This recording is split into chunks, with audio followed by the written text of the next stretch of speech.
As I lay here on my deathbed, I find desperation in sharing my dread, not of my impending doom, but of a mountain. I was sworn to secrecy in this mountain, and for the safety of the foolish, who may read this, I will not be disclosing locations or any hints that would lead you to certain punishment.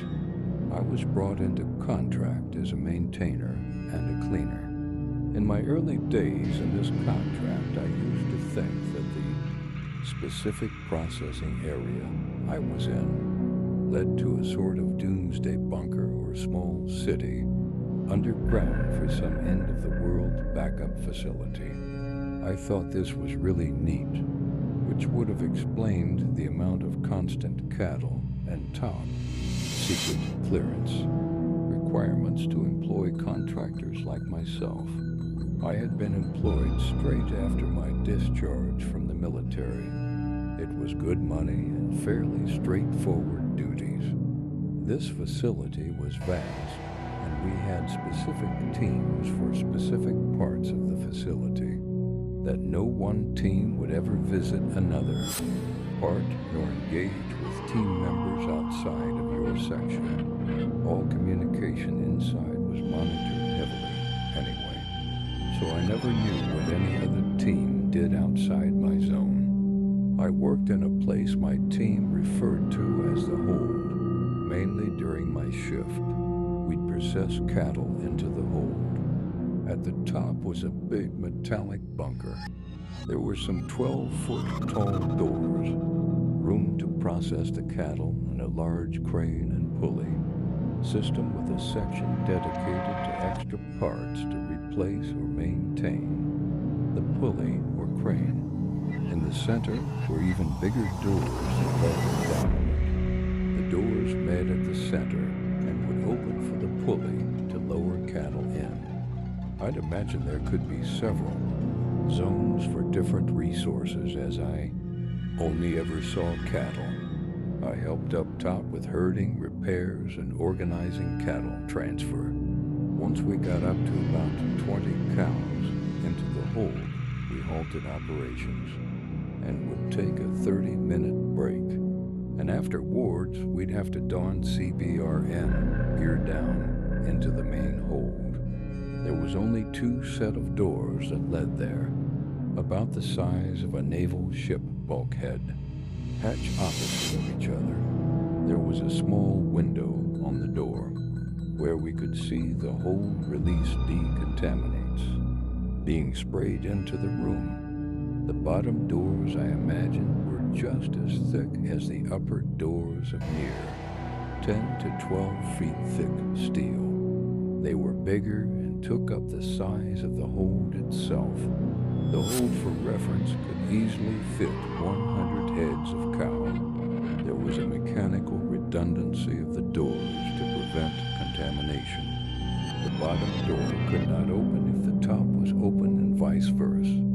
However, the bottom hatch opened downwards, rather than slide like the ones above, where we hoist the cattle down. When we do open the bottom main hatch, a shielding opens up in front of our doors that prevents us from seeing as gates open. None of my fellow contractors had ever seen what's below the main hatch of the hold. As the main hatch would open, there would always be a rumbling. Me hold my breath as the immediate vicinity shook slightly. With time, each of us would get used to it. At first, I thought nothing of it.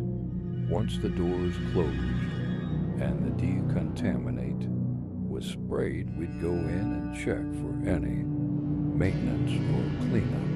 There were cameras there which, after years of maintaining, I could tell were closed off from access to where my zone was, as opposed to the upper cameras which we could see by the zone control outside the upper bunker. We were deep in this mountain, and some small talk and whispering of rumors spread amongst us humble contractors. The rumor being that this was the pit to hell, A few of the cleanings of the main hold, there'd be occasional webbing of some sort and some thick, long hair, too long to belong to any cattle I saw processed. The hair was dark and at least 2 feet long, but they reminded me of spikes more than anything. There were marks on the inner upper hatch. You'd have to stack at least 5 cows to reach. What could have made those marks? We never knew. The marks were wide, maybe the size of my leg at the smallest mark or imprint, with an indent relief of at least half a foot difference.